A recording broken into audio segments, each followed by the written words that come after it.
তাহলে গোপনে এই বিবাহ করেছেন ভারতীয় গণমাধ্যমের অন্যতম জনপ্রিয় সেলিব্রিটি বিজয় এবং রশ্মিকা। বহুদিন গণমাধ্যমে কথা উঠছিল তাদের ভিতরে সম্পর্ক রয়েছে।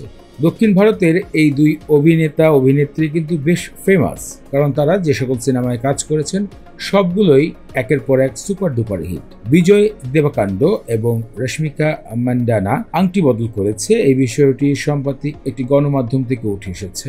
এর আগে 2018 সালে একটি ছবিতে তারা একসাথে চুক্তিবদ্ধ হয়ে কাজ করে, আর তখন থেকে তাদের একটি গুঞ্জন ছড়িয়ে যায় শোবিজ পাড়াতে। বিবাহ বন্ধনে আবদ্ধ রয়েছেন, গোপনে বিবাহ করেছেন, কিন্তু 2025 সালে গণমাধ্যমে নিশ্চিত করা হয়েছে 4 অক্টোবর সকালে তারা বিবাহ বন্ধনে আবদ্ধ হয়েছেন। দীর্ঘদিন গোপনে প্রেম করার পর এখন নতুন ভাবে সংসারের চিন্তা করছেন তারা। আপনাদের চোখে পড়ার মতন একটি বিষয় খেয়াল করেছেন, রশ্মিকা মান্দানা পুষ্পা এবং এনিমেনের মতন সিনেমায় কাজ করে হাজার কোটি টাকার বিজনেস করা নায়িকায় নাম লিখিয়েছেন, এবং এমনটাই ধরা হচ্ছে সর্বশেষ সিকেন্দারের মতন এক সিনেমায় বলিউডের ভাইজান সালমান খানের বিপরীতে অভিনয় করে যেন পুরো ভারত সিনেমা ইন্ডাস্ট্রিতে প্রথম স্থানে যেন নাম আসে রশ্মিকা মান্দানা।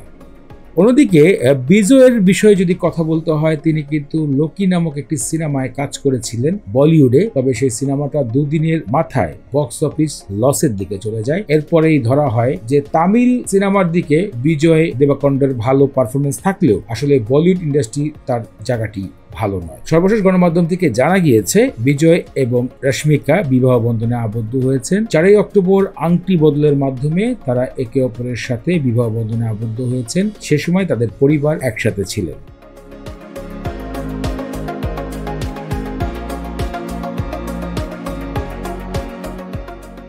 মিডিয়া জগতের এমন ইন্টারেস্টিং বিষয় জানার জন্য আমাদের এন্টারটেইনমেন্ট আপডেটকে সাবস্ক্রাইব করুন এবং ভিডিওটি ভালো লাগলে শেয়ার করুন আপনার ফ্রেন্ডসের কাছে।